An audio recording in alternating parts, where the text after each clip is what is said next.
ಕಸನ ನೋಡಿದ್ರೆ ಇಲ್ಲಿಗೆ ಯಾರು ಕೂಡ ಬರೋದಕ್ಕೆ ಇಷ್ಟಪಡಲ್ಲ, ಆ ಥರ ಕಸಗಳಿದೆ. ಅಬ್ಬರದ ಮಳೆ ಮತ್ತು ಗಾಳಿಯ ಬಳಿಕ ಮಲ್ಪೆ ಕಡಲ ತೀರದಲ್ಲಿ ಟನ್ಗಟ್ಟಲೆ ಕಸ ತೇಲಿ ಬಂದು ರಾಶಿಯಾಗಿರುವ ದೃಶ್ಯ ಕಂಡುಬಂದಿದೆ. ವಿಳಂಬವಾದ ಮಳೆ ಪರಿಣಾಮವಾಗಿ ಸಮುದ್ರ ಸೇರಿದ್ದ ಪ್ಲಾಸ್ಟಿಕ್ ಬಾಟಲಿಗಳು ಹಾಗೂ ಇತರೆ ತ್ಯಾಜ್ಯಗಳು ಇದೀಗ ಕಡಲಿನತ್ತ ಬಂದು ಸೇರಿದೆ.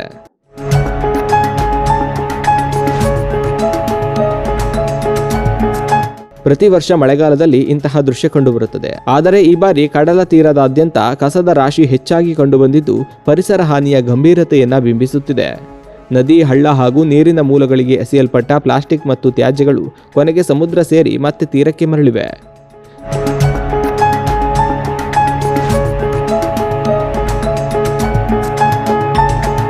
ಸಮುದ್ರದ ಆಳಕ್ಕೂ ಅಪಾರ ಪ್ರಮಾಣದ ಪ್ಲಾಸ್ಟಿಕ್ ತ್ಯಾಜ್ಯ ಸೇರಿರುವುದು ಸಮುದ್ರ ಜೀವಿಗಳು ಮತ್ತು ಮೀನಿನ ಸಂಪತ್ತಿನ ಮೇಲೂ ದುಷ್ಪರಿಣಾಮ ಬೀರುತ್ತಿದೆ. ಈ ದೃಶ್ಯಗಳು ಪರಿಸರ ಸಂರಕ್ಷಣೆಯ ಅಗತ್ಯತೆಯನ್ನ ಮತ್ತೊಮ್ಮೆ ನೆನಪಿಸುತ್ತಿದ್ದು, ಸಾರ್ವಜನಿಕರು ನೀರಿನ ಮೂಲಗಳಿಗೆ ಕಸ ಎಸೆಯುವುದನ್ನು ತಡೆಯುವಂತೆ ಪರಿಸರ ಹೋರಾಟಗಾರರು ಮನವಿ ಮಾಡಿದ್ದಾರೆ. ನಮಸ್ತೆ, ನನ್ನ ಹೆಸರು ಭರತ್ ಅಂತ. ನಾವು ಟಿ ನರಸೀಪುರದಿಂದ ನಾನು ಮತ್ತು ನನ್ನ ಫ್ರೆಂಡು ಮಲ್ಪೆ ಬೀಚ್ಗೆ ಅಂತ ಬಂದಿದ್ವಿ. ಇಲ್ಲಿ ನೋಡಿದ್ರೆ ತುಂಬ ಕಸ ಇದೆ, ಏನು ಕ್ಲೀನಿಂಗೇ ಮಾಡಿಲ್ಲ.